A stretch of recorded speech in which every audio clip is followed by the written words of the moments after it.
Hello students, 12th class की chemistry में आपका स्वागत है। हम लेसन पढ़ रहे हैं वैद्युत रसायन और उसमें हमारा आज का टॉपिक है चालकता और मोलर चालकता पर ताप का प्रभाव। तो पहले तो यूं समझिए, चालकता क्या होती है। किसी विद्युत अपघट्य विलयन में और आयनों के द्वारा एक सिरे से दूसरे सिरे पर धारा का प्रवाह। किसी विद्युत अपघट्य विलयन में आयनों के द्वारा एक सिरे से दूसरे सिरे पर धारा का प्रवाह उस विलयन की चालकता कहलाती है। और मोलर चालकता की बात करूं तो किसी मोल मात्रा वाले विद्युत अपघट्य विलयन में, यानी विद्युत अपघट्य सॉल्यूशन तो आपको बनाना है लेकिन उसमें पदार्थ की मोल मात्रा लेनी है। मोल मात्रा वाले विद्युत अपघट्य विलयन में आयनों द्वारा और एक सिरे से दूसरे सिरे पर विद्युत धारा का प्रवाह मोलर चालकता कहलाती है। विद्युत अपघट्य क्या होते हैं, यानी वो पदार्थ जो आप किसी विलायक में मिलाओ और विलायक में मिलाने पर आयनों में विभाजित होकर के उस सॉल्यूशन में धारा का प्रवाह करें। आयनों में विभाजित होकर के उस सॉल्यूशन में धारा प्रवाह करने वाले पदार्थ को विद्युत अपघट्य कहा जाता है। फॉर एग्जांपल, जैसे HNO3 है, आप विलायक में मिलाओगे H प्लस NO3 माइनस बन जाएगा। इसी प्रकार H2SO4 है तो 2H प्लस के SO4 माइनस 2 बन जाएगा। इसी प्रकार HCl है तो H प्लस और Cl माइनस बन जाएगा। तो ये सारे के सारे और विलायक में डालने पर आयनों में विभाजित हो जाते हैं और ये उस विद्युत अपघट्य विलयन में धारा का प्रवाह करते हैं। तो ये सारे के सारे विद्युत अपघट्य हैं। अब हम बात करते हैं पहले चालकता की और फिर मोलर चालकता की और उस पर तनुता।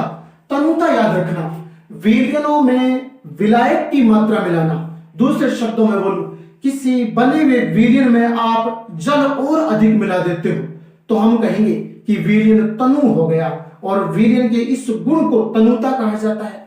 किसी बने हुए सॉल्यूशन में और अधिक मात्रा में जल मिला देना, विलायक मिला देना, उस विलयन का तनुकरण कहलाता है और यह गुण तनुता कहलाता है। तो सीधी बात यह हो गई कि किसी सॉल्यूशन में आप जल की मात्रा अधिक मिलाते हो तो वो विलयन तनु हो जाता है और उसका गुण तनुता कहलाता है।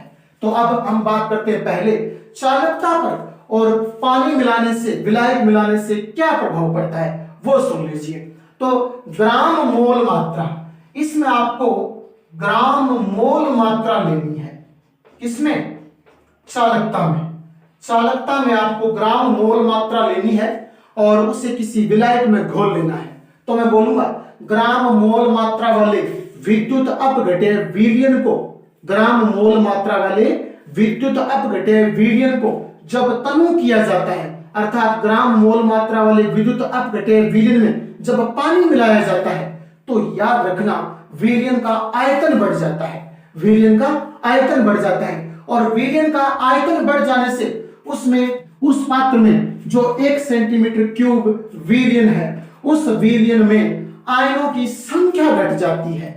1 सेंटीमीटर क्यूब विलयन में और आयनों की संख्या घट जाती है। संख्या घट जाने से चालकता का मान कम हो जाता है। चालकता का मान कम हो जाता है।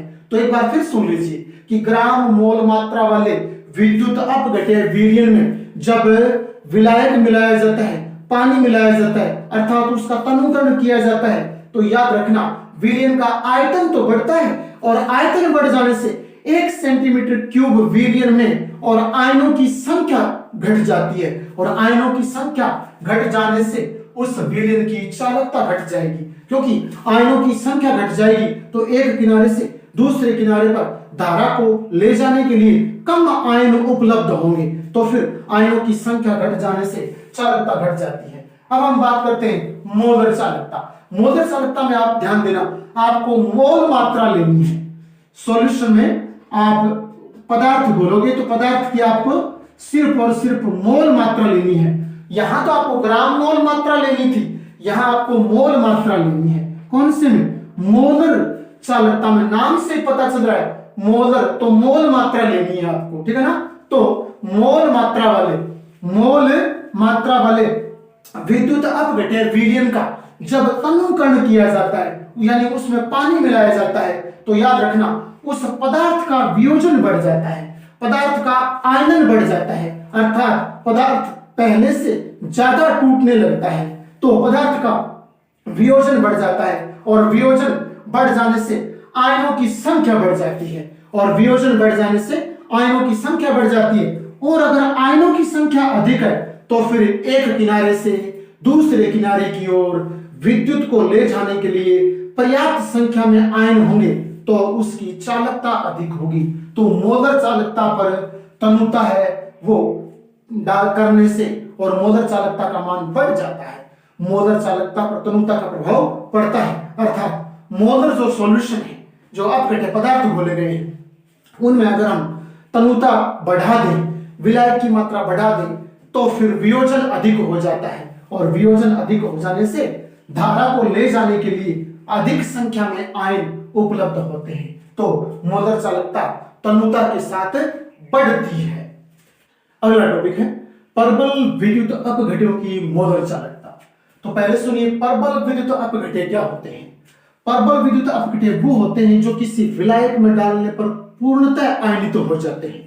फॉर एग्जाम्पल जैसे H2SO4 है, आप किसी विलायक में मिलाओगे तो पूर्णतः आयनित हो जाएगा, कंप्लीटली मतलब आयन बन जाएंगे।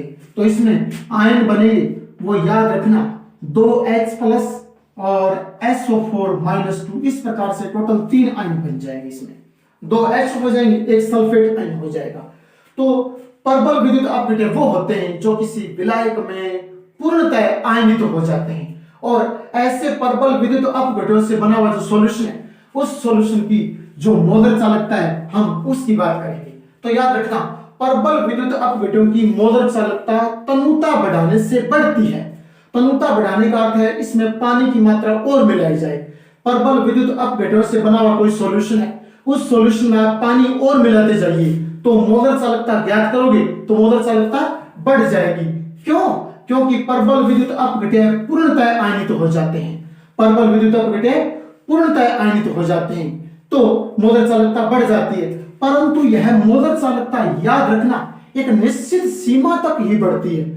मोलर चालकता तनुता बढ़ाने से बढ़ तो जाती है लेकिन एक निश्चित सीमा तक ही बढ़ती है, उसके बाद नहीं बढ़ेगी। क्यों? क्योंकि जो परबल विद्युत अपघट्य जब वो आयनित हो जाते हैं तो आयनों की संख्या तो उस सॉल्यूशन में पहले थी उतनी ही है। आप तो ऊपर से जल मिला रहे हो तो जल की मात्रा तो बढ़ती जा रही है, अर्थात तनुकरण तो अधिक हो रहा है, लेकिन आयन तो जो जितने बनने थे उतने बन चुके हैं। आयनों की संख्या में तो वृद्धि नहीं हो रही है, तनु जरूर किया जा रहा है, पानी जरूर मिलाया जा रहा है, तो फिर तनु करने से और आयनों की संख्या वो प्रभावित नहीं होती है। तो फिर एक निश्चित सीमा के पश्चात, और याद रखना तनुता बढ़ाने से और जो चालकता है उस पर कोई प्रभाव नहीं पड़ेगा। हाँ, पूर्णतः आयनित हो जाने से, आयन बन जाने से और उस सॉल्यूशन में आप तनुता बढ़ाओगे तो फिर बने हुए जो आयन है उन आयनों के बीच की दूरी बढ़ जाएगी। दूरी बढ़ जाएगी यानी आयन तो उतने ही थे, आपने पानी मिला दिया तो पानी मिलाने से उसका आयतन बढ़ गया, आयतन बढ़ने से आयनों के बीच की दूरी बढ़ गई, और दूरी बढ़ने से अब उन आयनों के बीच अंतर आयनिक आकर्षण बल है वो याद रखना कम लगता है। अंतर आयनिक आकर्षण बल कम लगता है जिससे आयन है वो इधर उधर गति करते हैं, और इधर उधर गति करने से इस प्रकार के सॉल्यूशन की जो चालकता है, मोलर चालकता है, वो बढ़ जाती है। तो पूर्णतः आयनित हो जाने से उस सॉल्यूशन में और मोलर चालकता है वो एक निश्चित सीमा के बाद नहीं बढ़ती है, क्योंकि तनुता बढ़ाने से विलयन का आयतन तो बढ़ जाता है लेकिन आयनों की संख्या पहले जितनी है। हाँ, पूर्णतः आयनित हो जाने से और जो आयनों के बीच में अंतर आयनिक आकर्षण बल है वो घट जाता है, फलस्वरूप आयन इधर उधर गति करते हैं और सॉल्यूशन में मोलर चालकता का मान बढ़ जाता है। दुर्बल विद्युत अपघट्यों की मोलर चालकता। दुर्बल विद्युत अपघट्य वो होते हैं जो किसी विलायक में डालने पर और धीरे धीरे वियोजित होते हैं, धीरे धीरे टूटते हैं, या फिर यूं बोलूं मैं इनका पूर्णतः आयनन नहीं होता है, पूरी तरह नहीं टूटते हैं, तो दुर्बल विद्युत अपघट्य कहलाते हैं। और दुर्बल विद्युत अपघट्यों की मोलर चालकताओं की बात करें तो याद रखना दुर्बल विद्युत अपघट्यों का आयनन कम होता है, अतः इनकी प्रबल विद्युत अपघट्यों की तुलना में मोलर चालकताएं कम होती हैं। दुर्बल विद्युत अपघट्यों का आयनन कम होता है और प्रबल विद्युत अपघट्यों की तुलना में इनकी मोलर चालकताएं कम होती है। जैसे एसिटिक अम्ल है, यह दुर्बल विद्युत अपघट्य है, तो इसमें H आयन टूटेगा, अलग होगा प्लस के रूप में, और यहाँ CH3COO माइनस आयन अलग होगा, तो इसका पूर्णतः आयनन नहीं होता है, तो ये दुर्बल विद्युत अपघट्य है। तो इनकी जो मोलर चालकता है वो प्रबल की तुलना में कम होती है। परंतु एक खास बात है, यदि दुर्बल विद्युत अपघट्यों की तनुता बढ़ा दी जाए, तनुता है वो बढ़ा दी जाए, तनुता बढ़ा दी जाए, पानी की मात्रा अधिक डाल दी जाए, तो फिर इनका वियोजन बढ़ जाता है, इनका आयनन बढ़ जाता है। और वियोजन या आयनन बढ़ेगा तो जाहिर सी बात है आयनों की संख्या बढ़ जाएगी, तो फिर आयनों की जो संख्या है उसमें वृद्धि हो जाएगी, और आयनों की संख्या में जब वृद्धि हो जाएगी तो जाहिर सी बात है मोलर चालकता भी बढ़ जाएगी, क्योंकि आयनों की संख्या में वृद्धि होगी तो एक किनारे से दूसरे किनारे की ओर धारा को ले जाने के लिए पर्याप्त संख्या में आयन होंगे, जिससे मोलर चालकता के मान में वृद्धि हो जाएगी। और दुर्बल विद्युत अपघट्यों में एसिटिक अम्ल एक दुर्बल विद्युत अपघट्य है, तो यदि हम इसका वियोजन करें, इसका आयनन करें, तो इसकी मोलर चालकता का मान कम होता है। परंतु यदि इसमें विलायक की मात्रा बढ़ा दी जाए, तनुता बढ़ा दी जाए, तो फिर इसमें आयनों की संख्या बढ़ जाती है सॉल्यूशन में, और आयनों की संख्या बढ़ जाने से और जो एसिटिक अम्ल है उसकी मोलर चालकता के मान में वृद्धि हो जाती है। तो पहले मोलर चालकता किसकी? एसिटिक अम्ल की। पहले एसिटिक अम्ल की मोलर चालकता कम होती है, परंतु जब हम तनुता बढ़ा देते हैं तो इसकी मोलर चालकता में वृद्धि हो जाती है, क्योंकि उस सॉल्यूशन में आयनों की संख्या बढ़ जाती है। तो इस प्रकार दुर्बल विद्युत अपघट्यों में हमेशा तनुता बढ़ाने से और मोलर चालकता के मान में वृद्धि होगी। सीमांत मोलर चालकता, जिसे लैम्डा अनंत m या वैश अनंत m से दर्शाते हैं। लैम्डा अनंत m या फिर वैश, इसे वैश बोलते हैं। वैश इस प्रकार से यूं लिखोगे, वैश, इसे वैश अनंत m से दर्शाते हैं। किसको? सीमांत मोलर चालकता को। तो किसी विद्युत अपघट्य विलयन की अनंत तनुता पर, याद रखना अनंत तनुता पर बात कर रहा हूं मैं, किसी विद्युत अपघट्य विलयन की और अनंत तनुता पर जो मोलर चालकता होती है वही मोलर चालकता सीमांत मोलर चालकता कहलाती है। किसी विद्युत अपघट्य विलयन की, यानी पहले आप विद्युत अपघट्य पदार्थ को विलायक में घोलिए और विद्युत अपघट्य विलयन बना लीजिए। उस विलयन की अनंत तनुता, यानी कहने का अर्थ उसे इतना तनु कर दीजिए कि इसमें पानी की मात्रा बहुत ज्यादा हो, तो मैं कहूंगा अनंत तनुता। तो उस अनंत तनुता पर और उस विद्युत अपघट्य विलयन की जो मोलर चालकता होती है उसे ही सीमांत मोलर चालकता कहा जाता है। कोलराउस का नियम इंपॉर्टेंट है और इस नियम पर आधारित कई आंकिक प्रश्न और इस नियम का एक डेरिवेशन है, वो भी हमारे एग्जाम में पूछा गया है। तो कोलराउस का नियम क्या है? याद रखना, अनंत तनुता पर किसी विद्युत अपघट्य विलयन की मोलर चालकता का मान उस विद्युत अपघट्य विलयन में उपस्थित जो धनायन और ऋणायन है उनकी आयनिक मोलर चालकताओं के योग के बराबर होता है। मैं इसको यूं लिखता हूं, लैम्डा अनंत m इजिकल टू लैम्डा अनंत धनायन प्लस लैम्डा अनंत ऋणायन। अब बताता हूं मैं आपको, कोलराउस का नियम है ये, बस याद रखना कि किसी अनंत तनुता पर यानी सॉल्यूशन बनाएंगे, उसमें पानी की मात्रा बहुत ज्यादा होगी, यानी विद्युत अपघट्य पदार्थ से कहीं ज्यादा, तब मैं उसको बोलूंगा अनंत तनुता। कि अनंत तनुता पर किसी विद्युत अपघट्य विलयन की मोलर चालकता का मान अनंत तनुता पर किसी विद्युत अपघट्य विलयन की मोलर चालकता का मान उस विलयन में उपस्थित जो विद्युत अपघट्य के आयन यानी धनायन और ऋणायन, इनकी आयनिक मोलर चालकता ये भी आयन है तो इसकी आयनिक मोलर चालकता होगी, ये भी आयन है तो इसकी आयनिक मोलर चालकता होगी। तो उस विद्युत अपघट्य पदार्थ के आयनों के आयनिक मोलर चालकताओं के योग के बराबर होती है।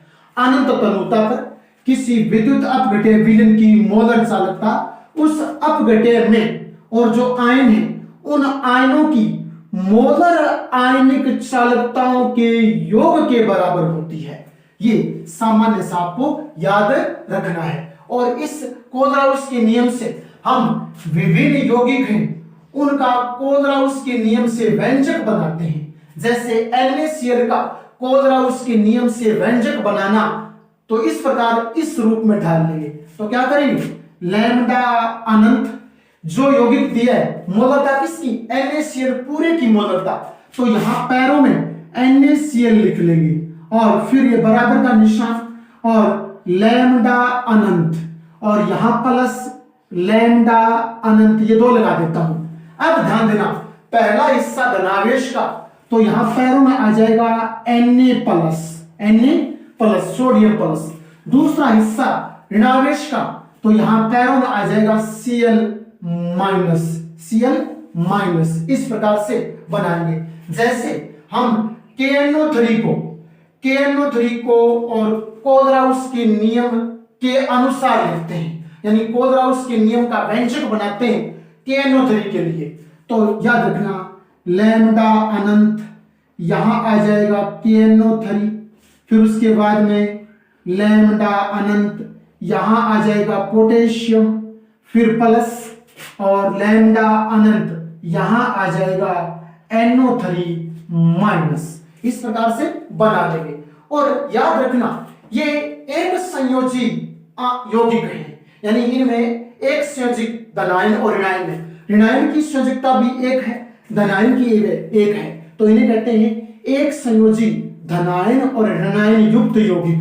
लेकिन जिसकी संयोजकता ज्यादा हो तो फिर कैसे करेंगे, तो याद रखना जैसे Al2SO4 की होल थराइस, इसका और हम कोलराउस के नियम से व्यंजक बनाते हैं। तो कैसे बनेगा, पहले याद रखना कि यहां Al2 लगा, ये 2 है ना, ये सल्फेट आयन की संयोजकता इधर पैरों में आ गई और इधर सल्फेट के पैरों में 3 लगाए, वो एल्यूमिनियम की संयोजकता है, यानी इसका आवेश है, यूं बोलूं मैं। अब ध्यान देना, जिसको लिखोगे आप Al2SO4 की होल थराइस, तो कहने का अर्थ पहले तो पूरा यौगिक यहां आ जाएगा, Al2SO4 की होल थराइस, इस प्रकार से आप इसको लगाओगे, यूं लगाओगे SO4 की होल थराइस।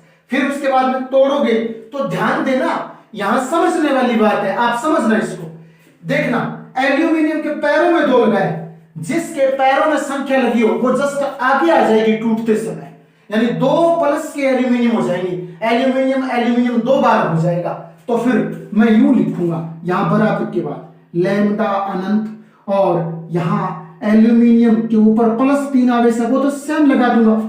यहां 2 एल्यूमिनियम आना चाहिए, लेकिन वो 2 यहां नहीं बल्कि लैम्डा के आगे रखा जाएगा, वो 2 यहां लैम्डा के आगे रखा जाएगा। जो पैरों में संख्या लगी है उसको तोड़ते समय आप लैम्डा के आगे ले आओगे, इतनी बात आपको ध्यान में रखनी है। और प्लस में यहां लिखूंगा और फिर लैम्डा अनंत, और याद रखना SO4 के ऊपर -2 वो लगा दूंगा, लेकिन याद रखना SO4 3 बार है, SO4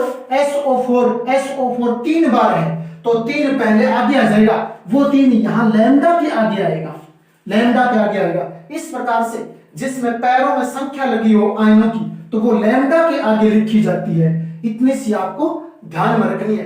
कोलराउस का नियम है, कोलराउस नियम के अनुप्रयोग, और पहला अनुप्रयोग है हमारा दुर्बल विद्युत अपघट्य की वियोजन मात्रा अल्फा और वियोजन स्थिरांक Ka का मान ज्ञात करना। तो इसको हम एक एग्जाम्पल की सहायता से करेंगे, और वो हमारा एग्जाम्पल लेगा एसिटिक अम्ल, क्योंकि दुर्बल विद्युत अपघट्य दुर्बल अम्ल लिया जाता है, तो एसिटिक अम्ल इसका एग्जाम्पल है। तो हम मान लेते हैं कि माना जो दुर्बल विद्युत अपघट्य है उसकी जो मात्रा है, सांद्रता है, वो C है और वियोजन मात्रा है वो अल्फा मान लेते हैं। इसकी सांद्रता मात्रा C मान लेते हैं, कंसंट्रेशन C हो जाएगी, और इसका वियोजन है वो हम अल्फा मान लेते हैं। तो इसका वियोजन अल्फा होगा, तो इसको उदाहरण के तौर पर हम कुछ इस प्रकार यूं हल करेंगे। ये जब टूटेगा तो इस प्रकार के आयन बनाएगा, CH3COO minus plus H plus, इस प्रकार से बना देगा। तो हम लिखेंगे, जब किसी पात्र में आप इसे डालोगे, विलायक के अंदर मिलाओगे, तो शुरुआत में एसिटिक अम्ल है तो उसकी कुछ न कुछ मात्रा होती है। तो प्रारंभ में सांद्रता, प्रारंभ में इसकी सांद्रता मैं मान लेता हूं मोल लीटर प्रति मोल लीटर ग्राम लीटर, वो नहीं मानूंगा, बल्कि मान लेता हूं कि इसकी सांद्रता C है। कितनी है? सांद्रता C है। और जब ये पात्र में विलायक में डाला है तो इसकी कुछ न कुछ मात्रा है, और तब तक ये टूटा नहीं है। टूटा नहीं है तो फिर इनकी मात्रा तो बनी ही नहीं है, तो इनकी मात्रा तो शून्य हो जाएगी। कुछ देर बाद जब ये टूट जाएगा तो ये बन जाएंगे, और फिर साम्य अवस्था पर, यानी साम्य पर, और साम्य का अर्थ है कि कुछ समय पश्चात ये तो टूटने लगेगा तो ये बनने लगेंगे, और एक कंडीशन ऐसी आ जाएगी कि ये टूटते टूटते और इनकी बनते बनते की सांद्रता के बराबर हो जाएगा, तो वो होगा साम्य। और साम्य पर मान लेता हूं मैं कि साम्य पर इसकी सांद्रता है C, इस C में से जो बना हुआ भाग है इनका वो घटा देंगे, तो वो मान लेता हूं मैं आपके C अल्फा। जैसे इनकी सांद्रता C है, ठीक है ना, C है, और इनका वियोजन कितना है? अल्फा। तो इनकी बनी हुई सांद्रता C है, इनका वियोजन अल्फा है। तो ये तो सांद्रता C है और वियोजन अल्फा, इसका भी सांद्रता C वियोजन अल्फा, और इतनी मात्रा तो बन चुकी है। तो फिर इसकी C मात्रा में से इतनी मात्रा घटा दूंगा तो वो मात्रा इसकी शेष रह जाएगी, तो C माइनस C अल्फा। इसको आप कॉमन लेकर के C, और यूं भी लिख सकते हो 1 माइनस अल्फा, ये भी हो जाएगा, इसका ये भी हो जाएगा। अब हम वियोजन स्थिरांक K जो निकालते हैं, वो वियोजन स्थिरांक, तो वियोजन स्थिरांक Ka होता है वियोजन स्थिरांक, लेकिन हमने इसमें अम्ल लिया है तो अम्ल होता है एसिड, तो यहाँ A लिखा जाता है। तो वियोजन स्थिरांक Ka हम जो ज्ञात करेंगे उसमें होता है पहले उत्पाद की सांद्रता, ऊपर क्या लिखा जाता है? उत्पाद की सांद्रता। कोई आप वियोजन स्थिरांक ज्ञात कर रहे हो तो उत्पाद की सांद्रता बटे में क्या होता है? बटे में होता है क्रियाकारक की सांद्रता। बटे में क्या होता है? क्रियाकारक की सांद्रता। तो उत्पाद की सांद्रता बटे में क्रियाकारक की सांद्रता से हम इस रिएक्शन का यहाँ Ka यानी वियोजन स्थिरांक ज्ञात कर लेंगे। तो अब ये वैल्यू यहाँ ले आता हूं K बराबर निकालने के लिए। K बराबर उत्पाद की सांद्रता, देखिए रिएक्शन में ये क्रियाकारक है, ये उत्पाद है।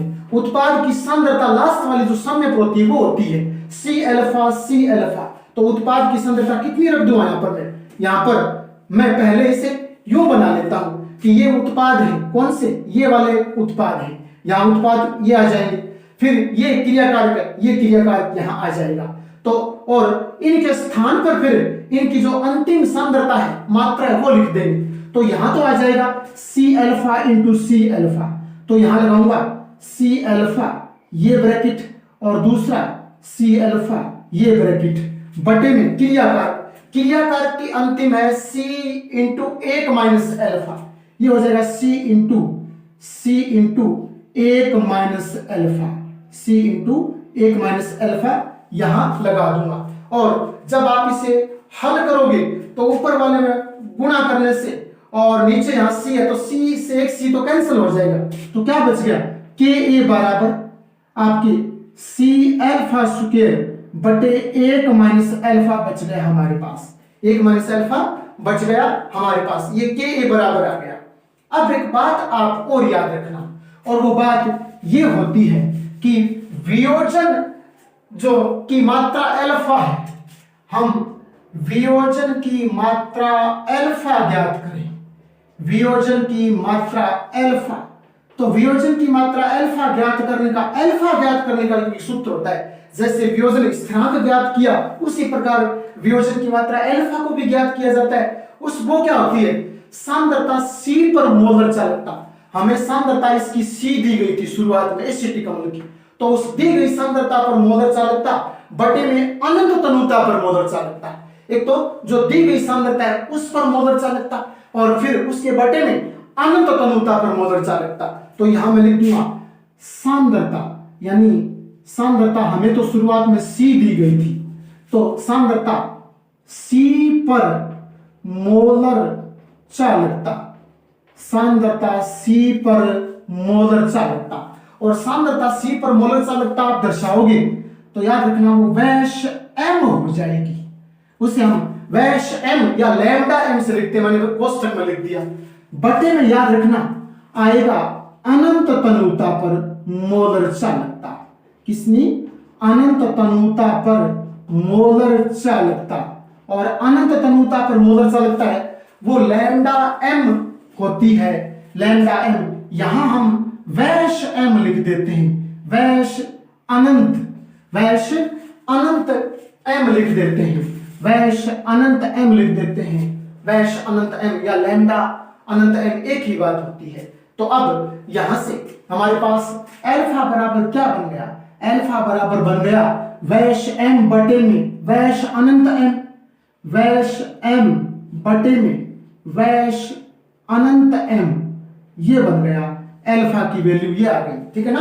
अब यहां अल्फा की वैल्यू को एडजस्ट कर देंगे, एडजस्ट करके और हम के ए का मान है वो निकाल लेंगे। तो के ए का मान निकालेंगे, अल्फा की वैल्यू को यहां रखूंगा, इस व्यंजक में रख देंगे अल्फा की वैल्यू को। अल्फा बराबर ये आया इस व्यंजक में सी इंटू अल्फा स्क्वायर, एक माइनस अल्फा, यहां हम अल्फा की वैल्यू रख देंगे। तो अल्फा की वैल्यू रखने पर के ए क्या बन जाएगा? के ए बन जाएगा हमारे पास सी वैश स्क्वायर एम अपॉन वैश जीरो या अनंत, एक ही बात है, यहां अनंत ले लेते हैं। ठीक है ना? वैश अनंत एम और फिर एक माइनस वैश एम और बटे में वैश अनंत एम। ठीक है ना? K is equal to C वैश स्क्वायर एम बटे में वैश अनंत एम इंटू एक माइनस वैश एम बटे में वैश अनंत एम। और ये आपके वियोजन स्थिरांक के का मान प्राप्त हो गया। तो हम कोलराउस के नियम से किसी दुर्बल विद्युत अपघटक के वियोजन की मात्रा अल्फा और वियोजन स्थिरांक के में ये संबंध स्थापित कर सकते हैं, जो कि कोलराउस के नियम से